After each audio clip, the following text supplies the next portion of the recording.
رب اشرح لي صدري ويسر لي أمري واحلل عقدة من لساني يفقه قولي رب زدني علما اللهم فقهنا في الدين اللهم بارك لنا في أوقاتنا اللهم أخلصنا لوجهك الكريم يا رب لك الحمد كما ينبغي لجلال وجهك ولعظيم سلطانك اللهم صل على محمد صلى الله عليه وسلم وعلى آل محمد صلى الله عليه وسلم۔ ہم پڑھ رہے تھے حسن اخلاق کے بارے میں، اور اس میں پھر الگ الگ سے ایک ایک چیز کو ہم دیکھ رہے تھے۔ تقریباً اس میں آپ کے پاس پورا ہفتہ ہوتا ہے پریکٹس کے لیے، سوچنے کے لیے، محاسبہ کرنے کے لیے، اور مجھے امید ہے کہ آپ لوگ کرتے ہوں گے۔ اگر نہیں تو پھر کوئی فائدہ نہیں۔ بظاہر حاضر ہونا، ایسے شو آف کروانا جیسے آپ حاضر ہیں، لیکن عمل نہ کرنا، کیونکہ اللہ تعالیٰ کو ہم سے یہ چیز قطعاً مطلوب نہیں کہ ہم دن میں کتنی کلاسز میں جاتے ہیں۔ اس کو اپنے پاس لکھ لیجئے، اللہ تعالیٰ کو ہم سے یہ چیز مطلوب ہے کہ ہم کہاں سے کتنی خیر لے کر اپنے عمل کو بدل رہے ہیں، نہ کہ بس ہر جگہ پہ جانا اور وزٹ کر کے آ جانا۔ یہ اللہ تعالیٰ کو نہیں چاہیے ہم سے۔ تو بہرحال آج انشاءاللہ ہم جس چیز کے بارے میں دیکھیں گے وہ ہے الکلام، گفتگو کے بارے میں۔ بسم اللہ الرحمن الرحیم۔ گفتگو کس کو کہا جاتا ہے؟ کسے کہتے ہیں گفتگو؟ گفتگو سے مراد دو یا زیادہ افراد کے درمیان الفاظ، خیالات، احساسات اور معلومات کا تبادلہ ہے۔ یہ الفاظ اشاروں، تحریر یا آن لائن ذرائع کے ذریعے بھی ہو سکتی ہے، یعنی جو انسان ادا کرتا ہے اپنی زبان سے، میری یہ رائے ہے، میں یہ چاہتا ہوں۔ اب آگے سے ہمارے پاس گفتگو کی کئی اقسام بھی ہیں۔ یہ مقصد کی اقسام جاننا کیوں ضروری ہے؟ تاکہ ہمیں پتہ چلے کہ بامقصد گفتگو کون سی ہے، پسندیدہ کون سی ہے اور ناپسندیدہ کون سی ہے۔ مقصد کے اعتبار سے اگر دیکھا جائے تو ہمارے پاس 5 اقسام ہیں گفتگو کی، کیونکہ انسان کو بنایا ہی ایسے گیا ہے کہ اس کا شاید جب تک اس کے اندر جان ہے نا، وہ بولنا نہیں چھوڑ سکتا۔ حتیٰ کہ آپ دیکھیں ہم اپنے ہاتھوں کا استعمال کم کرتے ہیں، پاؤں کا استعمال کم کرتے ہیں، کبھی کبھار کرتے ہیں، اور بعض لوگ تو سستی کے مارے بیٹھے رہتے ہیں، لیکن جو زبان چلانا ہے یہ ہر بندے کو آتی ہے۔ کسی عورت کو کھانا بنانا آتا ہے کہ نہیں بات کی بات، اسے زبان چلانی آتی ہوگی، یعنی بولنا آتا ہوگا اور جواب دینا بھی آتا ہوگا، کیونکہ وہ بیٹھے بیٹھے بھی ہو جاتے ہیں نا، بس زبان کو کہیں اور لے جانے کی ضرورت نہیں، جیسے ہمیں باقی اعضاء کے ساتھ کرنا پڑتا ہے۔ تو جو کام ہم بہت زیادہ کرتے ہیں ہمیں جاننا چاہیے اس میں پسندیدہ کیا ہے، بامقصد کیا ہے اور ناپسندیدہ کیا ہے۔ مقصد کے اعتبار سے ایک کہ ہمارے پاس علمی گفتگو، علم سکھانے یا سمجھانے کے لیے بات کرنا،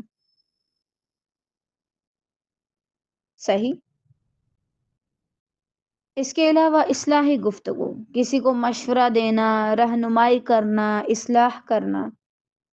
تفریحی گفتگو، دل لگی خوشی یا ہنسی مذاق کے لیے، یہ نہیں کسی تیسرے کا مذاق اڑایا جا رہا ہے، بلکہ ایسے کوئی بات کر کے تھوڑا سا مسکرانا۔ معاشرتی گفتگو، روزمرہ معاملات، ملاقاتیں یا کسی بھی چیز کے حوالے سے بات کرنا۔ روحانی یا دینی گفتگو، دین، اخلاق یا اللہ کے ذکر کے بارے میں گفتگو کرنا۔ اب آپ دیکھیے اس میں سے جو بامقصد گفتگو ہے وہ آپ میں سے کون کون کر رہا ہے؟ کیا یہ ساری گفتگو آپ کرتے ہیں؟ قطعاً نہیں۔ اب اس کے بعد دیکھیے انداز کے اعتبار سے گفتگو، نرم گفتگو، محبت، نرمی اور ادب کے ساتھ بات کرنا، سخت گفتگو، غصہ یا دل دکھانے والے الفاظ کہنا۔ دیکھیں طالبات، آپ الفاظ کو معمولی نہ سمجھیں، اگر لہجہ اثر کرتا ہے تو الفاظ بھی اثر رکھتے ہیں، خاص طور سے اگر وہ سامنے والے کو سمجھ آتے ہوں۔ حتیٰ کہ کسی نے آپ کو کتنا مارا، آپ کو کتنا درد ہوا، آپ بھول جائیں گے، آپ دوبارہ وہ درد شاید نہ محسوس کر سکیں۔ لیکن اگر کسی نے آپ کو باتیں سنائی ہیں، آپ کا دل دکھایا، آپ کی بے عزتی کی ہے، انسلٹ کی ہے آپ کی، تو آپ جب جب وہ باتیں یاد کریں گے تب تک آپ کا خون کھولے گا، تب تک آپ کو تکلیف ہوگی، تب تک آپ کو برا لگے گا، ٹھیک ہے نا؟ تو اس لیے دھیان سے گفتگو کریں۔ اس کے علاوہ ہمارے پاس ہے پازیٹیو گفتگو، حوصلہ افزائی ہے، کسی کو امید دلانے کے لیے بات کرنا، اس پہ بھی ضروری ہے، کسی کو موٹیویشن دینا۔ نیگیٹو گفتگو، مثلا شکایات لگانا، مایوسی، غیبت، ہر وقت بس، حتیٰ کہ اپنے بچوں کو بھی سمجھائیں، یعنی بچپن سے لے کے ان کی ٹریننگ کریں، ان کے اوپر کام کریں کہ یہ کیا، آپ باہر سے کچھ بھی سن کے آتے ہیں اور آپ آتے سار بولنا شروع ہو جاتے ہیں، شکایتیں لگانا، وہ بڑی بہن کی، وہ چھوٹی بہن کی، یہ پسندیدہ نہیں ہے، یہ مناسب بھی نہیں ہے، ٹھیک ہے نا؟ کہ چاہے وہ بچہ ہے لیکن وہ ہر وقت صرف منفی گفتگو کرے اور ہر وقت ہر بات سے صرف اور صرف وہ غلط چیزیں ڈھونڈ کے لائے۔ اس کے علاوہ بامقصد گفتگو یعنی نتیجہ خیز اور فائدہ مند، بے مقصد گفتگو، فضول باتیں اور وقت کا ضیاع، یہ جو غیبت ہے، سخت اور منفی گفتگو، یہ ساری بے مقصد میں آتی ہیں۔ یا بالفرض بیٹھ کے کسی تیسرے محلے کے بارے میں بات کرتے رہنا اپنی فرینڈز کے ساتھ، تمہیں پتہ ہے فلاں یہ کر رہا ہے، تمہیں پتہ ہے ابھی یہ چل رہا ہے، ایسے حالات ہیں، یہ ہے وہ ہے۔ دیکھیں اگر تو آپ نے کچھ کرنا ہے، کوئی اصلاح کرنی ہے، حتیٰ کہ معاشرے کی اصلاح آپ کر سکتے ہیں تو وہ آپ کریں، ادروائز جس چیز کو میں بدل ہی نہیں سکتی تو میں بیٹھ کے گروپ کی صورت میں اس کے اوپر کیوں باتیں کروں، کیوں گھنٹے پہ گھنٹہ میں بحث لگاؤں۔ پہلے پہلے مجھے لگتا ہوتا تھا کہ ایسے لوگ نا بڑے کام کے ہیں جو بیٹھ کے بڑی بڑی باتیں کرتے ہیں، ہم یہ چینج کر دیں گے، ہم حتیٰ کہ حکومت کو بیٹھ کے، ٹھیک ہے اگر کوئی ایسا نکتہ ہے آپ بیان کریں، لیکن یہ کہ آپ گھنٹوں کے گھنٹوں گروپ میں بیٹھے ہوئے ہیں اور آپ صرف حکومت کو برا بھلا کہہ رہے ہیں۔ اب بھائی اگر آپ نے آنا ہے تو آپ آگے آئیں، وہاں بات کریں جہاں لوگوں کے اندر بھی شعور پیدا ہو۔ ایک بند کمرے میں دو دو گھنٹے بے مقصد گفتگو کر رہی ہوں، یعنی میرا اس سے کوئی کام نہیں، کیا فائدہ، مجھے کیا ملے گا؟ ہمیشہ بات کرنے سے پہلے یہ ضرور خیال رکھیں، اچھا اگر میں یہ بات کروں، اگر میں یہ گفتگو کروں تو مجھے اس کے بدلے میں کیا ملے گا؟ کیا اس کا کوئی مقصد ہے؟ آیا کیا یہ بے مقصد ہے؟ اس کے علاوہ اگر کسی کے چہرے پہ بات کی جا رہی ہے، فرسٹ آف آل تو یہ کہ پھر آپ اس کا ناک ٹھیک کر دیں، معاذ اللہ، آپ کو جہاں سے اس کی آنکھیں خراب لگ رہی ہیں آپ اس کی آنکھیں ٹھیک کر دیں، اگر نہیں تو اپنا منہ بند رکھیں، منہ تو آپ بند کر سکتے ہیں نا، نہ آپ کو ہاتھ چلانے آتے ہیں، نہ آپ کو کوئی ڈھنگ کا کام کرنا آتا ہے، صرف آپ زبان چلا دیں گے، زبان چلانے سے کچھ نہیں ہوتا، ٹھیک ہے؟ تو بے مقصد گفتگو سے جو آپ کا وقت ضائع کرتی ہے آپ بچ جائیں، اور دیکھیے گا کہ پھر آپ کو زندگی میں کرنے کے لیے کیا کچھ نظر آتا ہے۔ تو آپ نے جملہ سنا ہوگا، جو گرجتے ہیں وہ برستے نہیں ہیں، یا آپ برس سکتے ہیں یا آپ صرف گرج سکتے ہیں، بس دوسروں کو بتانا ہم آ رہے ہیں ہم آ رہے ہیں، لیکن کوئی فائدہ نہیں ہوا آپ کے آنے نہ آنے سے، صرف ایک شور ہی سنائی دیا۔ اس کے بعد دیکھتے ہیں پسندیدہ گفتگو کون سی ہے۔ پسندیدہ گفتگو سچی اور صاف گفتگو ہے، واضح الفاظ میں بات کرنا، اس کے علاوہ نرم انداز میں بات کرنا، فائدے مند بات ہو، ایسی گفتگو جس سے دوسروں کو خوشی، امید یا حوصلہ ملے، اللہ کا ذکر کرنا، خیر کی طرف دعوت دینا، اخلاق کی بات کرنا، ایسی بات جو دلوں میں محبت پیدا کرے۔ ناپسندیدہ گفتگو جھوٹ اور بہتان، غیبت اور چگلی، سخت اور زہریلی باتیں، طنز، مذاق اڑانا یا کسی کو حقیر سمجھنا، غصے میں باتیں کرنا، بد دعا یا نفرت پیدا کرنے والے کلمات کہنا۔ دیکھیں طالبات، ٹھیک ہے میں مانتی ہوں جب آپ کو کوئی دھوکہ دیتا ہے یا آپ کو کوئی نقصان پہنچاتا ہے تو آپ بہت زیادہ ہرٹ ہوتے ہیں، آپ کو بہت زیادہ برا لگتا ہے، لیکن اس کا یہ مطلب قطعاً نہیں ہے کہ آپ دوسرے کو بد دعائیں دینا سٹارٹ ہو جائیں۔ اس نے میرے ساتھ کیا، ٹھیک ہے اس کی بھی تو بیٹی ہے، معاذ اللہ، بھائی وہ تو معصوم ہے، آپ کی اس کے اوپر بری نظر ہے، کیوں؟ وہ کیوں بھگتے؟ وَلَا تَزِرُ وَازِرَةٌ وِزْرَ أُخْرَىٰ، کوئی کسی کا بوجھ نہیں اٹھائے گا۔ اچھا اس نے کسی کے ساتھ زنا کیا، خدا نہ خواستہ، ٹھیک ہے اس کی بھی تو بہنیں ہیں، بھائی اس کی بہنیں کیوں بھگتے ہیں؟ ہو سکتا ہے ماحول کی وجہ سے بہنیں بگڑیں، لیکن بہنیں کبھی بھائی کے کیے ہوئے گناہ کا وبال نہیں سہیں گی۔ تو ہمیں خود بھی پرہیز کرنا چاہیے ایسی بد دعائیں دینے سے اور ایسی باتیں کرنے سے، کیونکہ اس کے بہت زیادہ اثرات ہوتے ہیں انسان کے اپنے اوپر بھی اور دوسروں پر بھی۔ سائنس کے مطابق انسان کی بولی ہوئی باتیں نہ صرف دوسرے کے دل و دماغ پر اثر کرتی ہیں بلکہ جسم اور دماغ اس کا جو اپنا ہے اس کو بھی بدل دیتی ہیں۔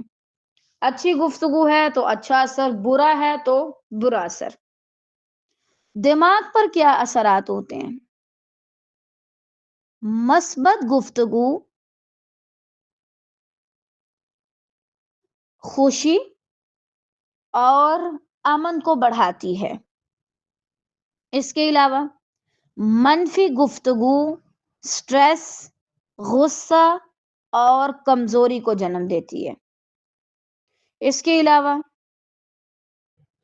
جسم پر کیا اثر ہوتے ہیں؟ یہ تو دماغ پر اثرات ہیں نا، کہ انسان خوش ہوتا ہے لیکن اگر منفی گفتگو ہے تو وہ خود سٹریس میں جائے گا، غصے میں جائے گا اور کمزوری اس کے اندر آئے گی۔ نرم اور مثبت گفتگو دل کی دھڑکن کو نارمل کرتی ہے۔ آپ دیکھیں جب کبھی انسان غصے میں ہو نا تو اس کی دل کی دھڑکن بہت تیز ہوتی ہے، حتیٰ کہ کچھ لوگوں کا جسم کانپنا شروع ہو جاتا ہے غصے کی وجہ سے۔ ان کا دل نہیں کر رہا، ان کا بس نہیں چل رہا ہوتا کہ وہ پتہ نہیں کیا ہی کر گزرے۔ اس کے علاوہ تلخ جو گفتگو ہے وہ بلڈ پریشر کو بڑھاتی ہے۔ اچھی باتیں جو ہیں وہ آپ کے امیون سسٹم کو مضبوط کرتی ہیں، اور آپ دیکھیں اگر آپ یہ سارا کچھ نہیں کرتے تو آپ کا سارا کچھ تباہ و برباد ہو جائے گا، آپ کے اندر کا سسٹم صحیح کام نہیں کرے گا اگر آپ کی اپنی گفتگو زیادہ تر نیگیٹو ہے۔ حالانکہ دیکھیں جب میں کسی کو بد دعا دیتی ہوں میں خوش نہیں ہوتی، میں اندر سے اور جلنے لگ جاتی ہوں، اور اس کے برعکس جب میں کسی کو دعا دیتی ہوں تو مجھے بڑی خوشی ہوتی ہے، مجھے خود بھی اچھا لگ رہا ہوتا ہے۔ اس کے علاوہ ایک ریسرچ کے مطابق انسان کے الفاظ دوسروں کے دماغ میں الیکٹرک سگنلز پیدا کرتے ہیں۔ مثبت الفاظ سے آرام اور اعتماد بڑھتا ہے۔ بچوں پر سخت جملے دماغی نشو و نما کو متاثر کرتے ہیں۔ اب دیکھیں اگر آپ کی گفتگو اپنے بچوں کے ساتھ نارمل نہیں ہے تو آپ کے بچے اب نارمل ہیں۔ وہ آپ کو تو کچھ نہیں کہیں گے، لیکن وہ چیخیں گے، چلائیں گے، وہ دوسروں سے محبت سے بات ہی نہیں کر سکتے، ان کے اندر اخلاق نہیں، ادب نہیں، طریقہ نہیں ان کے اندر۔ یہ کہاں سے خرابی ہوتی ہے؟ ہم بچپن سے لے کر بچوں کا بیڑا غرق کر رہے ہوتے ہیں اپنی اس نیگیٹو گفتگو کے ذریعے۔ اس کے علاوہ روز اچھی گفتگو سننے والے لوگ زیادہ خوش، صحت مند اور کامیاب دیکھے گئے ہیں ایک ریسرچ کے مطابق۔ اور آپ دیکھیں واقعی میں یہ چیز تب ہوتی ہے جب انسان مختصر گفتگو کرے، نہ میں کسی کی زیادہ سنوں، نہ میں کسی کو زیادہ سناؤں۔ اور پھر دیکھیں ایسے لوگ پھر بامقصد بھی بن جاتے ہیں، وہ بڑے بڑے کام کرتے ہیں۔ ابھی دنیا کے جتنے بڑے بڑے بزنس مین ہیں یا جو بڑے بڑے کامیاب شخص ہیں دنیا کی نظر میں بھی، حتیٰ کہ آپ دیکھیں وہ گفتگو بامقصد اور پازیٹیو کرتے ہیں، مختصر کرتے ہیں، ٹھیک ہے۔ لہجے کا بھی بڑا اثر ہوتا ہے۔ سائنس کہتی ہے کہ الفاظ سے زیادہ لہجہ اثر کرتا ہے۔ سخت لہجہ دماغ میں فوراً خطرے کا سگنل پیدا کر دیتا ہے۔ اور آپ دیکھیں جب بچپن میں ہی ہم بچے ہمارے چھوٹے ہوتے ہیں اور ہم ان پہ شاؤٹ کرنا شروع کر دیتے ہیں، پھر کیا ہوتا ہے جب وہ تھوڑے سے بڑے بڑے ہوتے ہیں نا، اگر وہ کہیں سے بھی کوئی ایسی ویسی اونچی آواز سنتے ہیں تو وہ ان کو پینک اٹیک آنا شروع ہو جاتا ہے، جسم ان کا کانپنا شروع ہو جاتا ہے، وہ نہیں سروائیو کر پاتے، پھر وہ باہر لوگوں کے بیچ میں نہیں رہ پاتے، ٹھیک ہے نا۔ اس وجہ سے اپنا لہجہ، اپنی گفتگو پر بہت زیادہ کام کریں۔ اور میرا مشورہ مانیں، جب تک آپ کی گفتگو امپروو نہیں ہوتی، آپ شادی بیاہ کے چکر میں نہ پڑیں۔ آپ اس شخص کا بھی بیڑا غرق کریں گے جس کے ساتھ آپ شادی کریں، چاہے آپ مرد ہیں چاہے آپ عورت ہیں۔ اب دیکھیں آج کل مردوں کے اندر یہ بیماری بڑی عام ہے، ایسی گفتگو کریں گے، ایسی گفتگو کریں گے کہ بیچاری بیوی 25 یا 30 سال کی عمر میں 60 کے برابر ہو جائے گی۔ انسان کے جسم پہ بہت اثر پڑتا ہے، بہت زیادہ۔ اور پھر ماں بچوں پہ غصہ نکالتی ہے، پھر آگے بچے اوروں پہ جا کے غصہ نکالتے ہیں، کتنا بگاڑ پیدا ہوتا ہے۔ تو بہتر ہے آپ پہلے اچھی خاصی جا کر اپنی کاؤنسلنگ کروائیں اور اس کے بعد آپ شادی کریں۔ اور دیکھیں طالبات، اگر آپ میں سے کوئی خود ایسا ہے، ہر وقت غصہ، چیخنا چلانا اور یہ برتن توڑنا اور یہ سارا کام کرنا، اس کی گفتگو اچھی نہیں ہے، تو اگر آپ ایسے ہیں یا آپ کا ہسبینڈ ایسا ہے، آپ کا زوج ایسا ہے، کوئی بھی، تو خدا را آپ خود بھی کاؤنسلنگ لیں اور اس کو بھی کاؤنسلنگ کے سیشنز دلوائیں، کیونکہ وہ نفسیاتی مریض ہے۔ ورنہ عام شخص کو اللہ تعالیٰ نے ایسا نہیں بنایا کہ وہ بڑا پراؤڈ فیل کرے کہ مجھے بہت جلدی غصہ آتا ہے، غصے میں تو میں آگ لگا دوں۔ کیا یہ بہادری کی بات ہے؟ آپ آگ لگا رہے ہیں کن کو؟ اپنوں کو، اپنوں کو تکلیف دے رہے ہیں۔ انسان غصے میں ہو، کیسا بھی ہو، وہ اپنے الفاظ کا چناؤ اچھا رکھتا ہے اگر سامنے والے اس کے اپنے ہوں تو۔ اور اگر اس کا غصہ اتنا بھاری ہے اور اس کی گفتگو اتنی تلخ ہو جاتی ہے کہ وہ بھول جاتا ہے سامنے باپ کھڑا ہے یا ماں کھڑی ہے، تو پھر اس کو ضرورت ہے کاؤنسلنگ کے سیشنز کی۔ اور اگر آپ اس کا علاج نہیں کروائیں گے تو وہ بڑھاپے تک جا کر اور بڑا ذہنی مریض بن جائے گا۔ دین ہمیں یہ نہیں سکھاتا، دین تو ہمیں تحمل سکھاتا ہے، اچھی گفتگو سکھاتا ہے۔ اور آپ دیکھیں اس کا اثر بہت پڑتا ہے۔ بالفرض کوئی شخص میرے پاس آیا جو بیمار تھا، مجھے نہیں سمجھ آتی کہ خواتین کو یہ بھی نہیں پتا، اتنی عقل بھی نہیں ہے بیچاریوں کے اندر، یعنی 40 سال سے اوپر ان کی عمر ہے، ابھی تک ان کو اتنی عقل نہیں آئی کہ ہم نے کسی مریض سے کیسی بات کرنی ہے۔ یہ میمز نہیں ہے صرف، یعنی فنی کلپس نہیں ہے، ایسا ریالٹی میں ہے۔ کوئی آپ بیمار ہیں، آ کے آپ کے پاس، آپ نے ٹیسٹ کروائیں، ضرور نہ آپ کو کوئی بڑا مسئلہ ہوا ہے، آپ کو پتہ ہے فلاں کو بھی یہی تھا اور اس کو دل کا مسئلہ بن گیا تھا، معاذ اللہ، فلاں کو بھی یہی تھا اور بس وہ نہیں سروائیو کر پایا۔ آپ اگر حوصلہ نہیں دے سکتے تو خدا را اپنا منہ بند رکھیں۔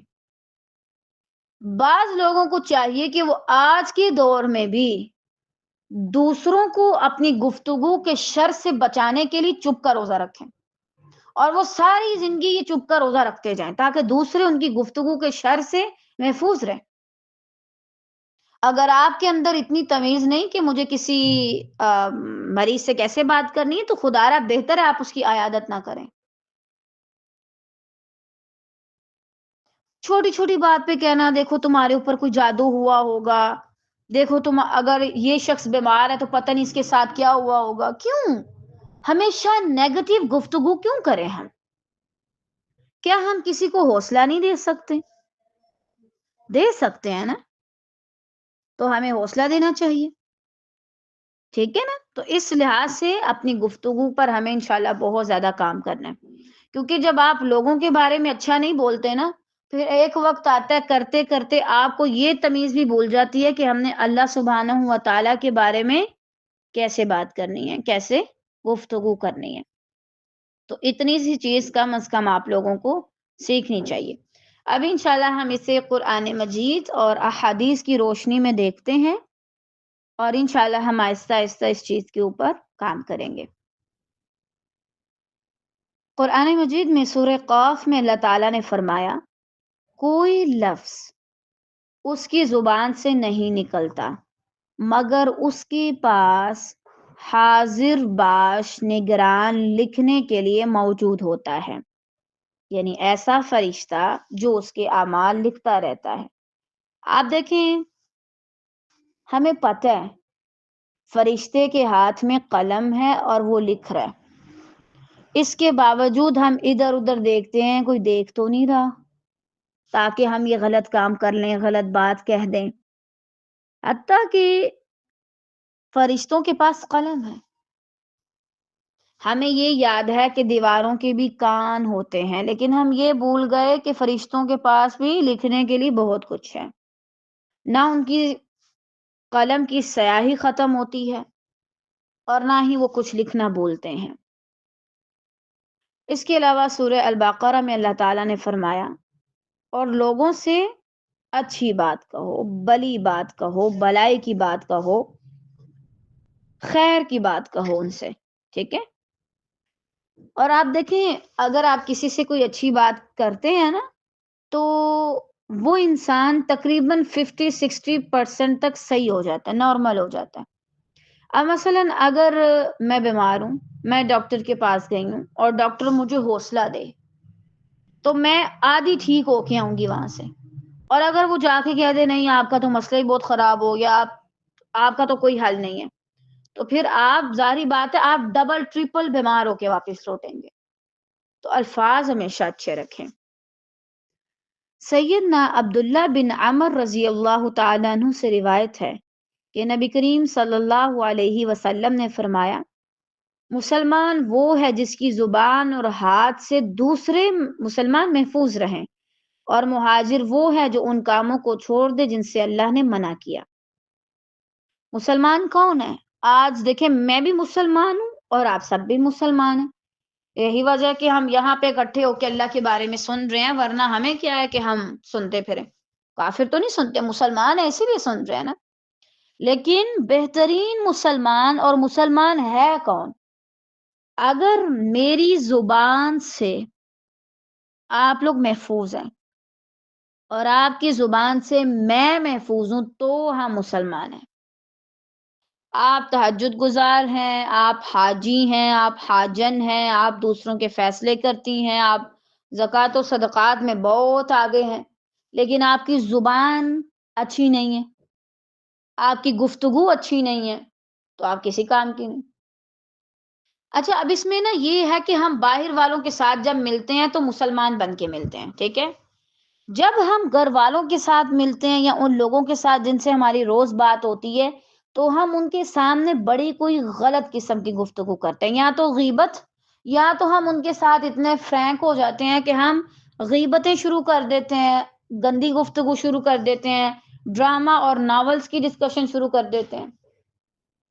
اور اگر بالفرض ہم ان کے ساتھ زیادہ فرینک نہیں ہو پاتے تو ہم کیا کرتے ہیں؟ دوسری ایکسٹریم پہ جاتے ہیں، ان کے ساتھ لڑنا، جھگڑنا، بہو ہے تو ساس کے ساتھ، ساس ہے تو بہو کے ساتھ، اور نند کے ساتھ اور ارد گرد والوں کے ساتھ لڑائی کرتے رہنا۔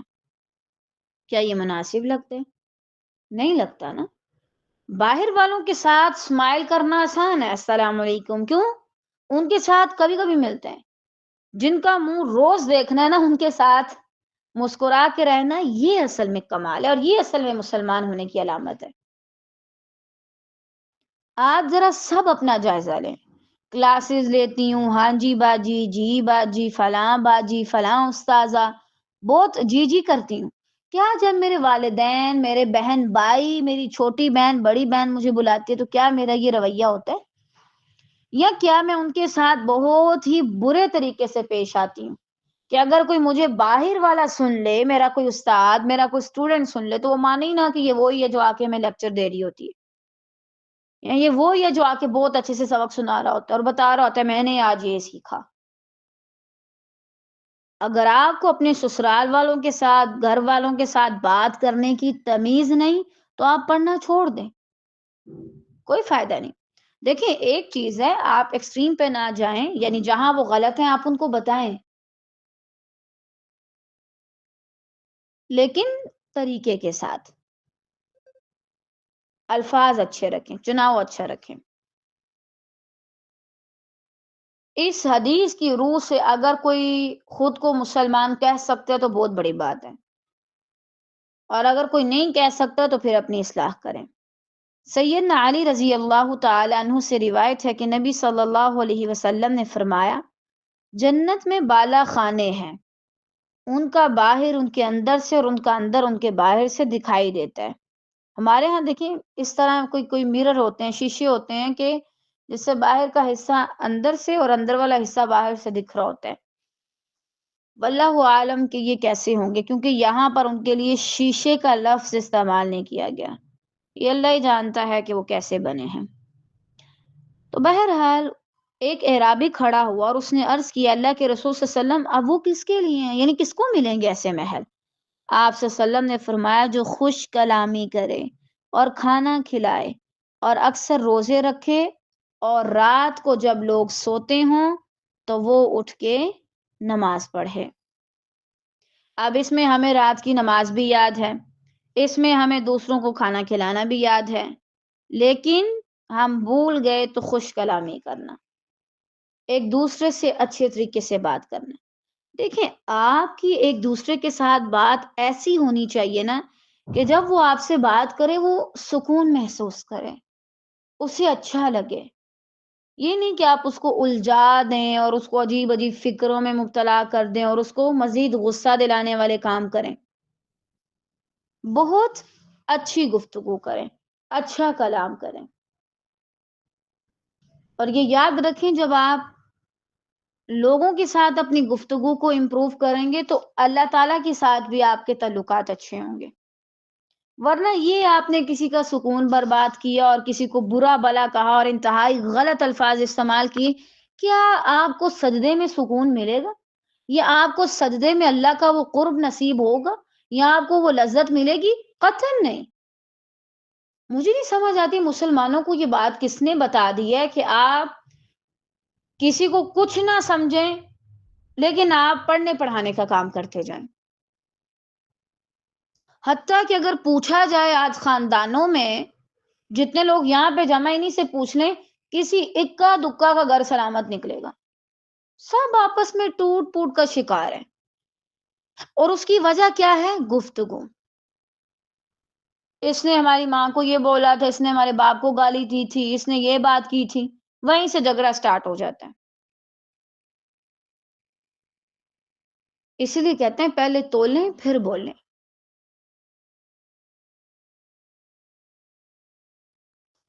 سیدنا ابو ہریرہ رضی اللہ تعالیٰ عنہ سے روایت ہے کہ نبی کریم صلی اللہ علیہ وسلم نے فرمایا، بے شک بندہ اللہ تعالیٰ کی رضامندی کی ایک بات زبان سے نکالتا ہے، وہ اسے کوئی اہمیت نہیں دیتا مگر اس کی وجہ سے اللہ تعالیٰ اس کے درجے بلند کرتا ہے۔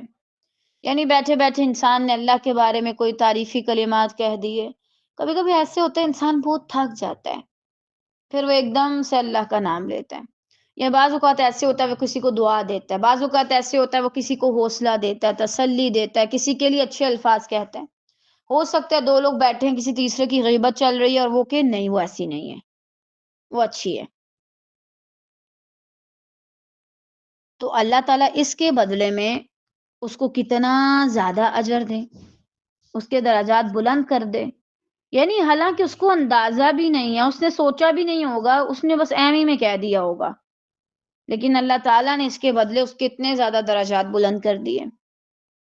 اب ایک دوسرا بدبخت بندہ بھی ہے، ایک ایسا کلمہ کہتا ہے، زبان سے نکالتا ہے جو اللہ تعالیٰ کی ناراضگی کا باعث ہوتا ہے، وہ اسے کوئی اہمیت نہیں دیتا، لیکن اس کی وجہ سے وہ جہنم میں جا گرتا ہے. استغفر اللہ. اور اب مجھے سمجھ آتی ہے کہ نبی کریم صلی اللہ علیہ وسلم نے یہ حدیث کیوں کہی تھی. بعض اوقات یا تو ہم اللہ کی ناشکری کرتے ہیں، یا کہہ دیتے ہیں بالفرض کوئی چیز چھین لی جائے یا کسی شخص کی ڈیتھ ہو جائے، اللہ تعالیٰ سب پہ رحم کرے، تو پھر کیا کہتے ہیں، اللہ کو اس کی کیا ضرورت پڑ گئی تھی، معاذ اللہ. اس طرح کے الفاظ استعمال کرنا، کسی کی غیبت کرنا، کسی کے بارے میں غلط بات کہنا. دیکھیں، میں اور آپ گنہگار ہیں، اور جب سے مجھے یہ احساس ہوا ہے کہ میں گنہگار ہوں، مجھے یہ بھی احساس ہو گیا کہ اب میرے لیے یہ جائز نہیں اور نہ ہی میرے یہ لائق ہے کہ میں کسی اور کے گناہ پہ ڈسکشن کرتی رہوں. جو گنہگار ہے اس کے اندر اکڑ نہیں ہوتی، ہونی بھی نہیں چاہیے. دیکھیں، میں اللہ کی جب میں جانتی ہوں اللہ مجھے جانتا ہے، تو میں کیسے اکڑوں، اور میں یہ بھی جانتی ہوں مجھے ہر حال میں دیکھا ہے، میں کیسے اکڑوں، میں نہیں اکڑ سکتی چاہ کے بھی، کیونکہ مجھے پتا ہے وہ جانتے ہیں میں کیسے کیسے عجیب عجیب کام کر کے آئی ہوں. گناہ کرنے والے تکبر نہیں کیا کرتے، اور اگر گناہ کرنے والے تکبر کریں اور دوسروں کو حقیر سمجھیں تو اس کا مطلب ان کے اندر ایمان ہی نہیں ہے، وہ سمجھتے ہیں وہ اچھا کر رہے ہیں. دیکھیں، آپ نے ایک بات کہی اور آپ بھول گئے، اگلا بندہ اس بات کو نہ جانے کتنی بار سوچتا ہو، کتنی بار وہ اس کا درد محسوس کرتا ہو. دیکھیں، ہم میں سے تمام انسان برابر نہیں ہیں. کچھ ایسے لوگ ہیں جن کو کوئی پرواہ نہیں، آپ ان کے منہ پہ ان کی بے عزتی کریں یا ان کے پیچھے ان کی بے عزتی کریں، ان کو کوئی مسئلہ نہیں ہوتا، وہ ہر طرح کی بات برداشت کر لیتے ہیں. کچھ ایسے لوگ ہوتے ہیں چلیں جو آپ کو جواب دے دیتے ہیں، صاحب برابر کر لیتے ہیں. کچھ بیچارے ایسے مسکین قسم کے لوگ ہوتے ہیں، بڑے ہی معصوم سے، کہ جو آپ کو کچھ نہیں کہتے لیکن شاید وہ گھنٹوں اس بات کے بارے میں سوچتے ہوں. شاید یہ وہی کوئی ایسا کلمہ کہتا ہے کہ اس ایک کلمے کی وجہ سے کوئی دوسرا اللہ کا بندہ گھنٹوں روتا رہے یا سوچتا رہے. یہی وجہ ہے اللہ تعالیٰ نے اس بندے کو اتنی سخت سزا دی کہ اس کو جہنم میں گرا دیا. اور وہ بھی یہ نہیں کہ بس اوپر اوپر والے طبقے میں، بہت نیچے گرا دیا، یہوی بہا فی جہنم، جہنم میں دور تک اس کو گرا دیا. کیا اللہ کو مجھ سے یہ چاہیے کہ میں سبحان اللہ، الحمدللہ، لا الہ الا اللہ کہہ کے اٹھوں پھر جا کے کسی کو باتیں کرنا شروع کر دوں؟ میرے لیے یہ کرنا مناسب نہیں ہے اور نہ ہی مجھے یہ کرنا چاہیے. خود اپنا اندازہ لگائیں میں کیسی باتیں کرتی ہوں. اور دیکھیں، جب یہ ساری چیزیں انسان دیکھتے ہیں نا تو پھر کیا کہتے ہیں، مختصر بات کرو. اور اللہ تعالیٰ کو یہی ہم سے مطلوب ہے کہ ہم بہت زیادہ باتونی نہ بنیں. بہت زیادہ باتیں کرنا کہیں نہ کہیں آپ کو پھنسا دیتا ہے، کہیں نہ کہیں آپ کوئی غلط کلمہ کہہ سکتے ہیں، کوئی ہرٹ ہو سکتا ہے.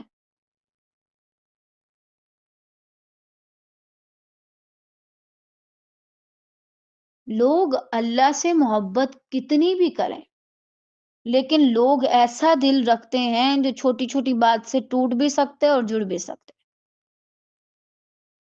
اس لیے خیال رکھیں، اہتمام کریں اس چیز کا خاص طور سے.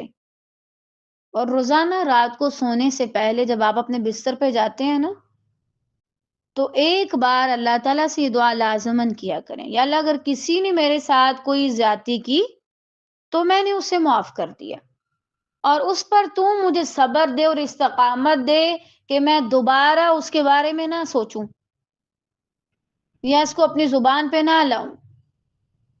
اور دوسرا یہ کہ یا رب اگر میں نے کسی کے ساتھ زیادتی کی ہے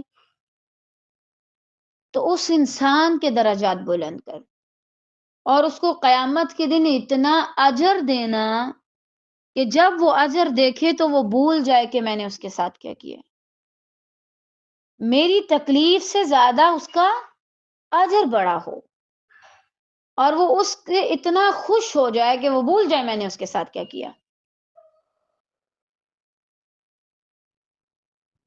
اور اس کو اپنے پاس لکھ لیں اور روزانہ یہ عمل کریں، آپ بہت پرسکون ہو کے سوئیں گے انشاءاللہ۔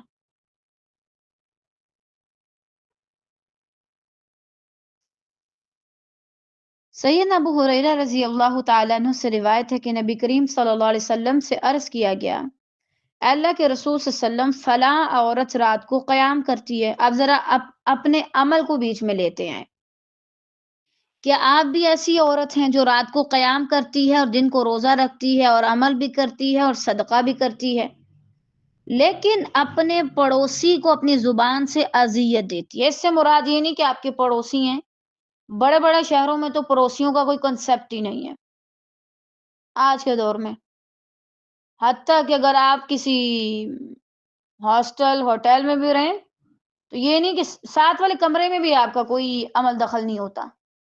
تو ابھی ذرا آپ یہ دیکھیں جو آپ کے ساتھ رہتا ہے وہی آپ کا پڑوسی ہے، ٹھیک ہے؟ تو کیا آپ اس کو اپنی زبان سے اذیت دیتے ہیں؟ اپنے بہن بھائیوں کو، اپنے والدین کو، اپنے شوہر کو، یا شوہر ہے تو وہ اپنی بیوی کو، اور آپ دیکھیں زیادہ فساد یہیں سے ہوتے ہیں۔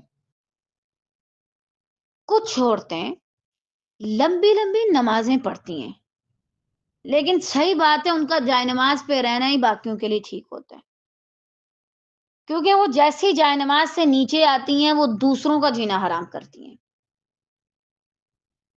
کچھ لوگوں کو ہمیشہ کے لیے کیا کرنا چاہیے؟ چپ کا روزہ، اور کچھ عورتوں کو ہمیشہ کے لیے اعتکاف میں بیٹھ جانا چاہیے تاکہ دوسرے ان کی شر سے بچے رہیں۔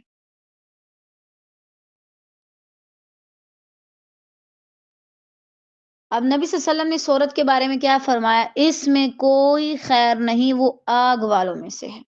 اگر نبی صلی اللہ علیہ وسلم اتنا کہہ دیتے کہ اس میں کوئی خیر نہیں، امید تھی بچ جاتی، لیکن نبی صلی اللہ علیہ وسلم نے فرمایا وہ آگ والوں میں سے، یعنی جہنم میں جائے گی، تو نبی صلی اللہ علیہ وسلم کی بات پہ تو معاذ اللہ کوئی کسی قسم کا شبہ رہتا ہی نہیں ہے، 100% ہے پھر کہ وہ جائے گی جہنم میں۔ اپنی زبان سے دوسروں کے دلوں کو دکھانے والوں کے لیے نہ تو ان کی نمازیں ان کے کام آئیں گی، نہ ان کے روزے۔ جو اپنی زبانوں سے دوسروں کا جینا حرام کرتے ہیں نا، ان کے عمل انہیں نہیں بچا سکیں گے، ان کے ہاتھوں کی کمائی ان کے کسی کام نہیں آئے گی۔ اور اگر آپ اس حدیث کی روشنی میں ذرا اپنا حساب لگائیں، مجھے جنت ملے گی یا جہنم خدا نہ خواستہ، تو کیا نکلے گا؟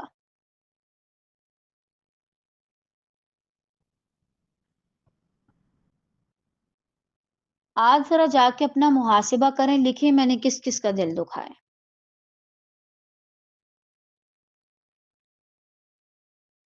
اور جب آپ اللہ کے قریب ہوتے ہیں نا، پھر یہ چیزیں ایک ایک آپ کے سامنے فوراً سے آ جاتی ہے۔ مجھے یاد ہے جب میں کسی جامعہ میں تھی تو میں نے کسی کو کوئی ایک بات کہی تھی، پچھلے دنوں وہ بات بار بار میرے سامنے آ رہی تھی، اتنی زیادہ کہ پھر میں نے ان کا نمبر ڈھونڈا، کہیں سے نکالا، میں نے ان سے جا کے معذرت کی کہ پلیز یہ بات بار بار میرے سامنے آ رہی ہے، میرا پیچھا نہیں چھوڑ رہی، میں بھول گئی تھی، مجھے نہیں یاد تھا، کیونکہ اب ظاہری بات ہے الحمدللہ ہم اپنے پاس لکھتے بھی ہیں، لیکن وہ ایک بات میں بھول گئی تھی، میں نے اس کو بالکل نارمل لیا، کیا ہے اس میں خیر ہے، سب کر رہے ہیں۔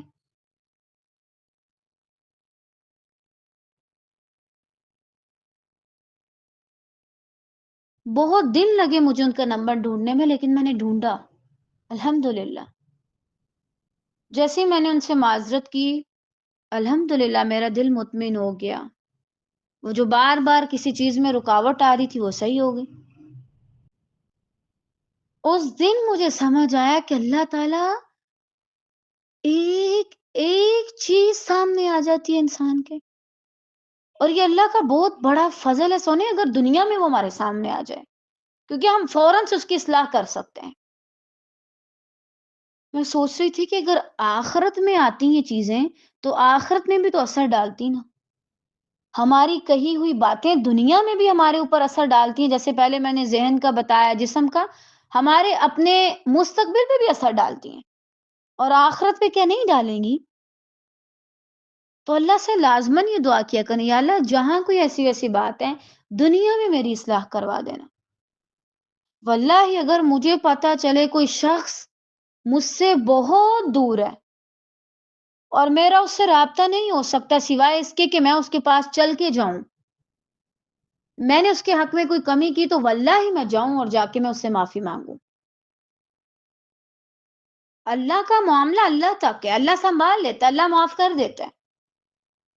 بندوں کے حق میں اگر کمی ہوئی ہے یا ان کا دل دکھایا گیا ہے تو وہ چیزیں قبر تک کیا، جہنم تک آپ کا پیچھا نہیں چھوڑیں گی۔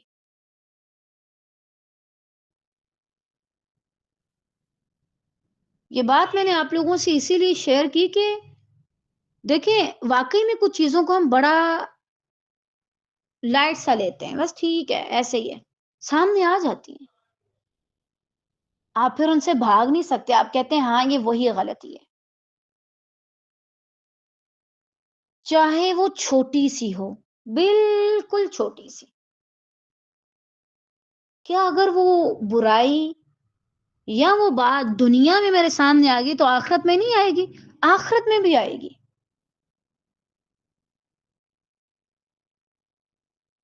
اللہ یہ کہ آپ کو نہ پتا ہو، اور اس کے لیے میں نے آپ کو بتا دیا کہ آپ رات کو سونے سے پہلے یا اکثر اپنی دعا میں یہ دعا کریں کہ یا اللہ جانے جانے میں بھی اگر مجھ سے کسی کے حق میں کمی ہو گئی ہے نا تو اس کو اتنا اجر دینا، اس کے اتنے درجات بلند کرنا کہ جب وہ اس اجر کو دیکھے تو وہ میری دی ہوئی تکلیف کو بھول جائے۔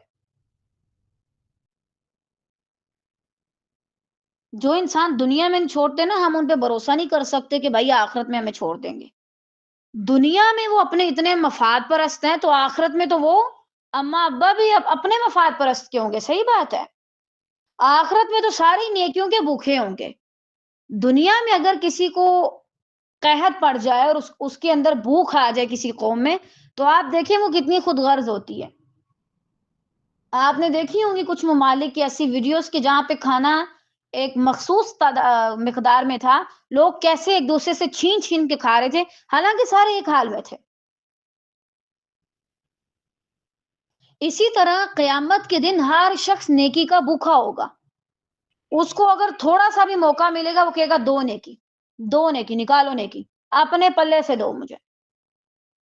وہاں پہ اگر یہاں پہ کوئی اپنا حق نہیں چھوڑتا، یہاں پہ سارے مفاد پرست ہیں، تو کیا وہاں پہ آپ کو کوئی ایسا ملے گا جو کہ نہیں نہیں لے لو میری نیکیاں، کوئی مسئلہ نہیں، جاؤ میں تمہیں معاف کیا۔ بہت روایات ہیں قیامت کے دن کے بارے میں، صرف ایک روایت میں آتا ہے کہ اس شخص کے پاس صرف ایک نیکی ہوگی جو کسی کو دے گا، اس کے علاوہ کسی شخص کے بارے میں نہیں آتا۔ یہ بہت بڑا رسک ہے کہ میں ایویں دنیا سے چلی جاؤں اور میں دنیا والوں کے ساتھ حساب کتاب برابر ہی نہ کروں۔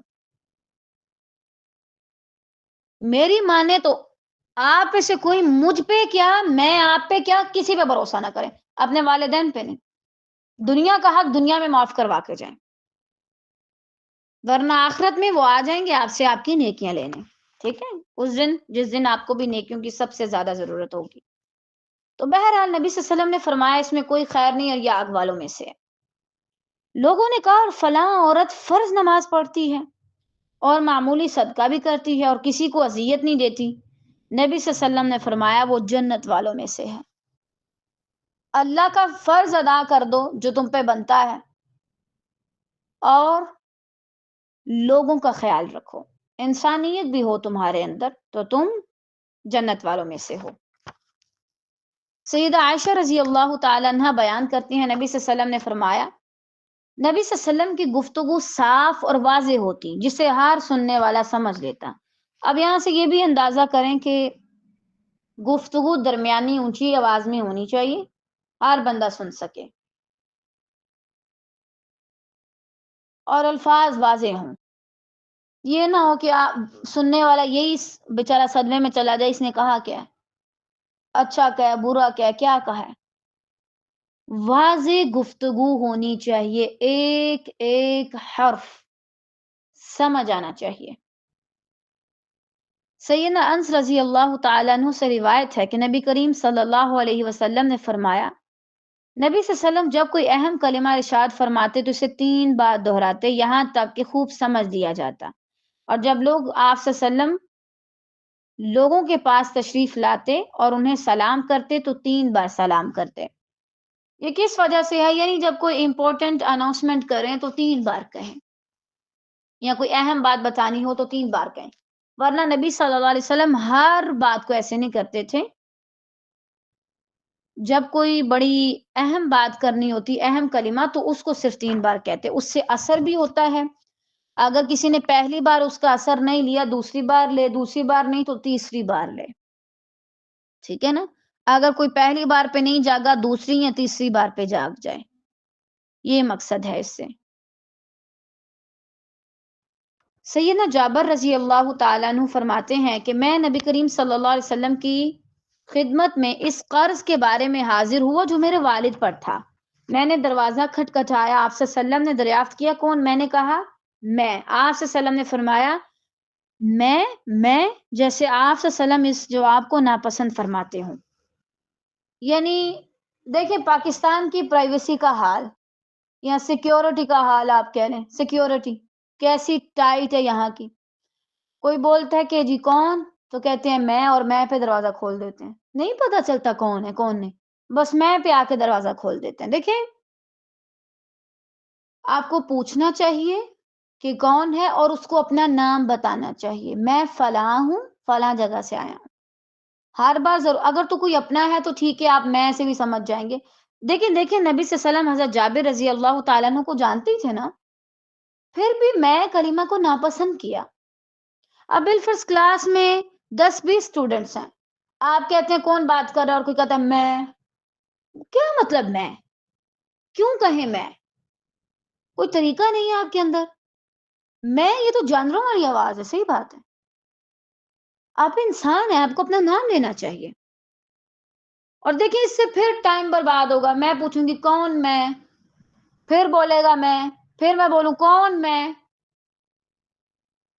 تو ہو سکتا ہے پھر ان کو عقل آئے اور اپنا نام بولیں۔ صحابہ کرام رضی اللہ تعالی عنہم، اللہ تعالیٰ ان پہ کروڑوں رحمتیں نازل کرے۔ دیکھیں کس طرح سمجھ لیا کرتے تھے، انداز صحیح کہ یہ بات نبی صلی اللہ علیہ وسلم کو پسند نہیں ہے۔ نبی صلی اللہ علیہ وسلم نے نہیں کہا کہ مجھے پسند نہیں، کہا جیسے آپ صلی اللہ علیہ وسلم اسے ناپسند کر رہے ہوں۔ اپنے بچوں کو بچپن سے سکھائیں، کوئی آپ سے پوچھتا ہے تو اپنا نام لیں، میں کرنے کی کیا ضرورت ہے؟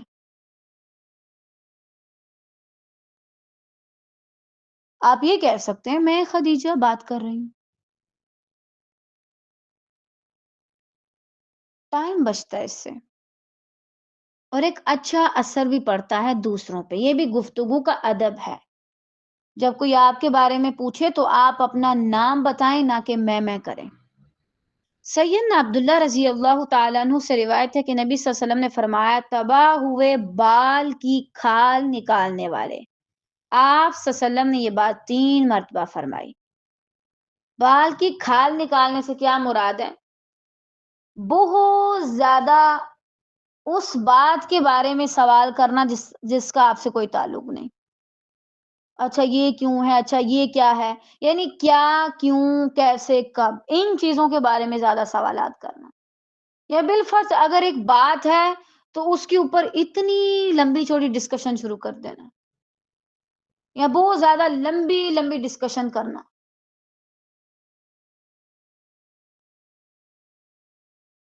یہ پسندیدہ نہیں ہے۔ اور یہ تباہ کیوں ہوئے؟ ہلاکت کا لفظ کیوں آیا ان کے لیے؟ کیونکہ زیادہ بولنا، کسی بات کے پیچھے پڑ جانا زیادہ، یہ انسان کو تباہی کی طرف لے آتا ہے۔ کوئی نہ کوئی جملہ آپ کے منہ سے ایسا نکل سکتا ہے، کوئی نہ کوئی بات آپ کے منہ سے ایسی نکل سکتی ہے کہ بعد میں آپ کو پچھتانا پڑ سکتا ہے۔ اس لیے پہلے سے خیال رکھیں۔ سیدنا ابو ثعلبہ رضی اللہ تعالیٰ عنہ سے روایت ہے کہ نبی صلی اللہ علیہ وسلم نے فرمایا، تم میں سے مجھے سب سے زیادہ محبوب اور قیامت والے دن میرے سب سے زیادہ قریب وہ لوگ ہوں گے جو تم میں سے زیادہ اچھے اخلاق والے ہوں گے، اور تم میں سے مجھے سب سے زیادہ ناپسندیدہ اور قیامت والے دن مجھ سے سب سے زیادہ دور وہ لوگ ہوں گے جو برے اخلاق والے ہیں، تکلف سے باتیں کرنے والے، ہنسی مذاق کرنے والے، بہت زیادہ باتیں کرنے والے۔ ہنسی مذاق یہ نہیں کہ آپ ہنس ہی نہیں سکتے، مسکرا ہی نہیں سکتے، یعنی فضول کہہ کے لگانے والے، اونچی اونچی آواز میں۔ کبھی کبھی میں کچھ لوگوں کو ہنستا ہوا اگر دیکھتی ہوں تو مجھے صحیح بات ہے لگتا ہے کہ یہ نا کوئی نفسیاتی مریض ہے۔ دیکھیں، یہ نہ تو کسی کی انسلٹ کرنا ہے اور نہ ہی کسی کا مذاق اڑانا۔ جیسے میں نے آپ کو شروع میں کہا تھا نا آج کی کلاس میں، کچھ لوگ واقعی میں نفسیاتی مریض ہوتے ہیں، اب نارمل ہوتے ہیں، وہ نارمل انسانوں کی طرح بیہیو نہیں کر رہے ہوتے، اور اس کے پیچھے کوئی نہ کوئی ریزن ہوتا ہے جس کے لیے ان کو کسی ایسے ڈاکٹر کو دکھانا چاہیے یا خود اپنی کاؤنسلنگ کرنی چاہیے، کسی شخص سے کروانی چاہیے۔ ایک انسان اتنا عجیب طریقے سے نہیں ہنس سکتا، واللہ کبھی کبھی مجھے ایسے لگتا ہے کوئی رو رہا ہے۔ صحیح بات ہے، یہ پتہ نہیں شاید کسی کو کوئی تکلیف ہے، پوچھنے پہ پتہ چلتا ہے یا دیکھنے پہ پتہ چلتا ہے کہ اچھا کوئی ہنس رہا ہے۔ انسانوں کے ہنسنے کا طریقہ ہے، انسان ایک طریقے سے ہنستا ہے۔ آپ کو پتہ ہے زیادہ ہنسنے سے کیا نقصان ہوتا ہے؟ آپ جھوٹ بھی بولتے ہیں، پھر آپ جھوٹی باتوں پہ لمبا لمبا ہنستے ہیں، ایک دوسرے کا مذاق اڑاتے ہیں اور آپ کا دل مردہ ہو جاتا ہے۔ اور میں یہ چیز نوٹ بھی کرتی ہوں، بعض اوقات کچھ فیلوز ایسی ہوتی ہیں نا، اللہ تعالیٰ ان پہ رحم کرے، بہت ہنس رہی ہوتی ہیں، آپ ان کو چپ کرائیں گے، چپ کر جائیں، دل مردہ ہو جائے گا، 5-10 منٹ بعد واقعی ایسی بیٹھی ہوتی ہیں جیسے کوئی مردہ ہوتا ہے، پھر رونے لگ جائیں گی، چاہے وہ اللہ کی بات سن کے رو رہی ہوں۔ آج ذرا سب جب ہنستے ہیں تو اپنی ریکارڈنگ کریں، آپ کیسے ہنستے ہیں؟ الحمدللہ میں نے بہت ٹائم سے اس چیز کے اوپر بہت زیادہ کنٹرول کیا، بہت زیادہ۔ یہ نہیں کہ میں ہنستی نہیں، مجھے کہوں کی عادت نہیں اور نہ ہی مجھے یہ اچھے لگتے ہیں۔ انسان کو انسانوں کی طرح ہنسنا چاہیے۔ آج ذرا سب کسی کی ڈیوٹی لگائیں کہ جب میں ہنس رہی ہوں تو میری ریکارڈنگ کرنا، پتہ چلے کہ میں کیسے ہنستی ہوں، اور پھر اس آواز کو سن کے ذرا بار بار دیکھیے گا کہ یہ میری ہے، کیا میں اتنا برا ہنستی ہوں؟ ہنسنا جو ہے وہ خوبصورتی صرف انسان کو دی گئی ہے۔ کبھی آپ نے مرغے کو، چھپکلی کو یا کاکروچ کو یا پتہ نہیں شیر وغیرہ کو ہنستے ہوئے دیکھے؟ واللہ عالم وہ کیسے مسکراتے ہوں گے، لیکن انسان کی اصل خوبصورتی ہے اس کے اعتدال کے ساتھ مسکرانے میں، جاہلوں کی طرح نہیں۔ ٹھیک ہے؟ تو بہرحال اب آپ یہاں سے یہ بھی ساتھ ساتھ اندازہ لگا لیں کہ کون آپ میں سے نبی صلی اللہ علیہ وسلم کے قریب ہے اور کون دور ہے۔ سیدنا عبداللہ سے روایت ہے کہ نبی صلی اللہ علیہ وسلم نے فرمایا رضی اللہ تعالیٰ عنہ، مومن طعنہ دینے والا، لعنت کرنے والا، نازیبا گفتگو کرنے والا اور فحش گوئی کرنے والا نہیں ہوتا۔ بالفرض طعنہ کیسے دینا؟ ساری زندگی میں تو آپ کے کام ہی کرتے ہیں، یہ تو بھائی آپ کی ڈیوٹی، آپ ایک عورت ہیں، آپ نے کام ہی کرنے ہیں، کوئی آسان تھوڑی ہے۔ میں نے تمہارے ساتھ اتنا اچھا کیا تھا، میں نے ہمیشہ تمہارا خیال رکھا، میں نے تمہارے لیے فلاں فلاں قربانی کی۔ اگر آپ نے کچھ کیا بھی ہے ڈھنگ کا زندگی میں تو لوگوں کو کیا ضرورت ہے جتلانے کی؟ آپ اپنی گفتگو میں دیکھیں کہ آپ لوگوں کو تانے دیتے ہیں، تو اب تو تمہیں سمجھایا تھا، تو اب تو تم سمجھی نہیں، یا بالفرض لعنت کرنے والے۔ مجھے یاد نہیں آ رہا پنجابی میں کیا کہتے ہیں اس کو، دور فٹم استغفر اللہ، مائیں بچوں کو ڈانٹتے وقت ایسے الفاظ استعمال کریں یا بالفرض لعنت ہوئے تمہارے اوپر اور اس طرح کے جملے استعمال کرنا، آپ کو پتہ ہے لعنت کا کیا مطلب ہے؟ لعنت کیا چیز ہے؟ تبھی ہمارے گھروں میں سکون نہیں، خوشی نہیں، تبھی ہم اتنے زیادہ اداس رہتے ہیں۔ ہر وقت تو لعن تان شروع کی ہوئی ہے، وہ گھر کی دیواروں سے ٹکراتی ہیں آوازیں، الفاظ ٹکراتے ہیں ہمارے، تو اگر وہ برے الفاظ ہیں تو برا ہی اثر پڑے گا نا۔ لعنت دائیں بائیں اوپر نیچے سب جگہ جاتی ہے، جب اس کو کہیں جگہ نہیں ملتی کیونکہ کوئی اس چیز کا حقدار نہیں کہ وہ اللہ کی رحمت سے دور ہو، لعنت کا یہ مطلب ہے۔ اور رحمت کے بنا تو کوئی جنت میں بھی نہیں جا سکے گا، حتیٰ کہ نبی صلی اللہ علیہ وسلم بھی نہیں، اور آپ اپنے بچوں کو اس طرح کی بد دعائیں دے رہی ہیں، پھر لعنت اسی پہ آ کے پڑتی ہے جو کرتا ہے۔ اسی لیے میں نے شروع لیکچر میں آپ کو کہا تھا، اگر کسی کو اپنے الفاظ پہ غصے پہ کنٹرول نہیں تو پہلے کاؤنسلنگ کروائے، اپنا علاج کروائے، اس کے بعد جا کے شادی کرے۔ اس بیماری کی حالت میں آپ کو شادی کرنے کی کوئی ضرورت نہیں ہے۔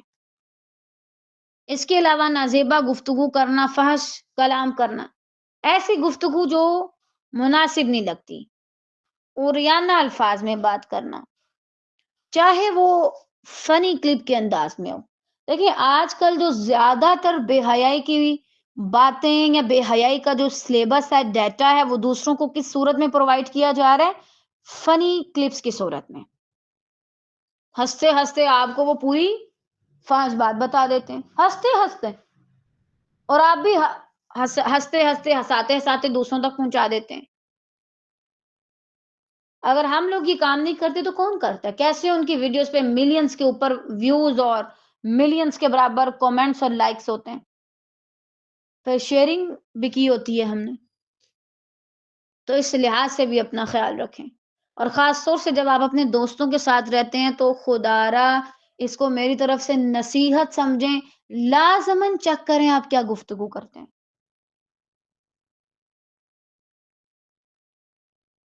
خاص طور سے جو یونیورسٹی کی اسٹوڈنٹس ہیں یا کالج کی اسٹوڈنٹس ہیں، آپ اپنی فیلوز کے ساتھ کس چیز کے اوپر، کس ٹاپک کے اوپر گفتگو کر رہی ہوتی ہیں؟ آج کل اتنے فتنے ہیں کہ اگر آپ کہیں بھی نا، چلو ٹھیک ہے اتنا عرصہ میں نے کسی سے بات نہیں کی، چلو تھوڑے تعلقات بڑھائیں، 2-3 دن کے بعد وہی لڑکی آ کے آپ سے بڑی کوئی بےہودہ بات کرتی ہے، مذاق مذاق میں فنی کلپ پہ کیا ہو گیا ہے، نارمل لو اس کو، تم زیادہ شدت پسند ہو، کیا مطلب؟ آپ مجھے ایک انتہائی گندی بات بتا رہی ہیں اور میں اس کے اوپر ہنس دوں؟ کیوں؟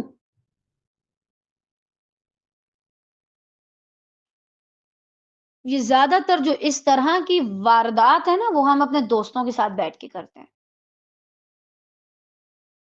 چیک کریں کون ہے میری دوست، کیسی ہے وہ، کیا میں اس کے ساتھ بیٹھ کے غیبتیں کر رہی ہوں، وقت ضائع کر رہی ہوں، بے مقصد گفتگو کر رہی ہوں، یا میں اس کے ساتھ بیٹھ کے کوئی ڈھنگ کی بات کر رہی ہوں۔ سیدنا حذیفہ رضی اللہ تعالیٰ عنہ نے کہا کہ میں نے نبی صلی اللہ علیہ وسلم سے سنا، آپ صلی اللہ علیہ وسلم نے فرمایا جنت میں چغل خور نہیں جائے گا۔ کون اس وقت چگلی کر رہا ہے؟ کون کون ہے جس نے آج چگلی کی ہے؟ مثلا کسی دوسرے بندے کو کہ تیسرا تمہارے بارے میں نا یہ کہہ رہا تھا، تیسرا تمہارے بارے میں یہ کہہ رہا تھا، تو یقیناً آپ نے بھی کچھ کہا ہوگا۔ اگر کوئی آپ کے سامنے آ کے کسی کی چگلی کر رہا ہے نا، سب سے پہلے اس کا گریبان پکڑے، تم مجھے یہ بتاؤ کہ تمہارے سامنے کسی کی جرت کیسے ہوئی میرے بارے میں بات کرنے کی؟ اگر تم اتنی میرے خیر خواہ، تم نے ادھر کیوں نہیں کچھ کہا؟ تم نے سنی کیوں یہ بات، اور تم پوری کی پوری کہانی سن کے آ گئے؟ غلطی تمہاری ہے، تم نے سنا ہی کیوں ہے؟ تمہیں سننا ہی نہیں چاہیے تھا، تم نے انٹرسٹ دکھایا تو کسی نے تمہیں یہ سارا بتایا نا، ایسے تھوڑی ہوا، کمی تمہارے اندر تھی، نقلی تم ہو جو سن کے آئے ہو۔ اور دیکھیں یہ کیسا منافق بندہ ہے، نہ میرے ساتھ مخلص ہے نہ اس بیچارے کے ساتھ، مجھ سے سنے گا تو یقیناً میری بھی جا کے کرے گا۔ حیران کن بات ہے، معصوم معصوم دکھنے والے لوگ کتنے شاطر ہیں اندر سے، صحیح بات ہے۔ بظاہر انسان کے منہ کو دیکھ کے کوئی نہیں کہہ سکتا کہ چغل خور بندہ ہے، لیکن نبی صلی اللہ علیہ وسلم نے کیا فرمایا ہے کہ ایسا شخص جنت میں داخل نہیں ہوگا۔ اگر کوئی آپ میں سے چغل خور بہو ہے، چغل خور نند ہے، چغل خور بابی ہے، چغل خور بیوی ہے، یا پھر اور کون ہوتی ہے، چغل خور ماں ہے، چغل خور دوست ہے، چغل خور شاگرد ہے، یا چغل خور ٹیچر ہے، لا يدخل الجنہ، جنت میں نہیں جا سکتے۔ تو کیا آپ کو اتنا ہی پھا پڑا ہوا ہے کون سا کہ آپ جنت گوار ہیں صرف کسی ایک کی چغلی کرنے میں؟ تو ان سب چیزوں سے بچ کے رہیں، اس چیز پہ زیادہ ڈسکشن بھی نہ کریں، خواہ آپ کسی میٹنگ میں ہوں، ٹھیک؟ کیونکہ بعض اوقات ہم کر لیتے ہیں نا، لیکن میں نے نوٹ کیا کہ کسی کے بارے میں غلط بات تو ہو گئی، ہمارا یہ ٹارگٹ نہیں ہونا چاہیے کہ مجھے کسی کی غیبت نہیں کرنی، ہمارا یہ ٹارگٹ ہونا چاہیے کہ مجھے کسی بھی طرح سے کسی کی غلط بات آج نہیں کرنی، کسی کے بارے میں کسی دوسرے سے غلط بات آج مجھے کرنی ہی نہیں۔ اگر آپ ان سب باتوں کو اپنائیں گے تو انشاءاللہ عز و جل آپ کی زندگی خوبصورت ہو جائے گی اور آپ ایک بہترین زندگی گزار پائیں گے۔ لیکن اگر آپ نہیں اپنی اصلاح کریں گے تو آپ اپنا جو جینا حرام کریں گے، اپنے ارد گرد والوں کا بھی کریں گے، اور سب سے بڑا نقصان آپ جنت کھو دیں گے اور جہنم میں اوندے منہ جا گریں گے۔ اب فیصلہ آپ کے اپنے اوپر ہے۔ اللہ تعالی ہم سب کو عمل کرنے کی توفیق دے، ہم سب سے راضی ہو، اپنے دین کا بہترین کام لے، ہم سب کو توفیق دے کہ ہم با مقصد گفتگو کریں۔ اور اللہ تعالیٰ اگر کوئی ایسا شخص ہے جس نے ہمارے ساتھ ابھی تک کی زندگی میں کوئی ایسی ویسی گفتگو کی، تو ہم آپ کے رضا کی خاطر اس کو معاف کرتے ہیں، آپ کے چہرے کی خاطر، اور ہم آپ سے اس چیز کا سوال کرتے ہیں کہ آئندہ کبھی ہم اس چیز کے بارے میں نہ سوچ سکیں کہ اس نے ہمارے ساتھ کیا کیا۔ اور اللہ تعالیٰ ہم آپ سے یہ بھی درخواست کرتے ہیں کہ اگر ہم نے کسی کے ساتھ ابھی تک کی زندگی میں زیادتی کی، کسی کا دل دکھایا، تو آپ اس کے بدلے اس کو اتنا اجر دیجئے کہ جب وہ اس کا اجر دیکھے تو اس کو یاد ہی نہ رہے کہ ہم نے اس کے ساتھ کیا کیا، خیر اور عافیت کے ساتھ۔ بارک اللہ فیکم۔ نیکسٹ ٹاپک انشاءاللہ خیر سے ہم نیکسٹ کلاس میں پڑھیں گے۔ قد كفاني علم ربي من سؤالي واختياري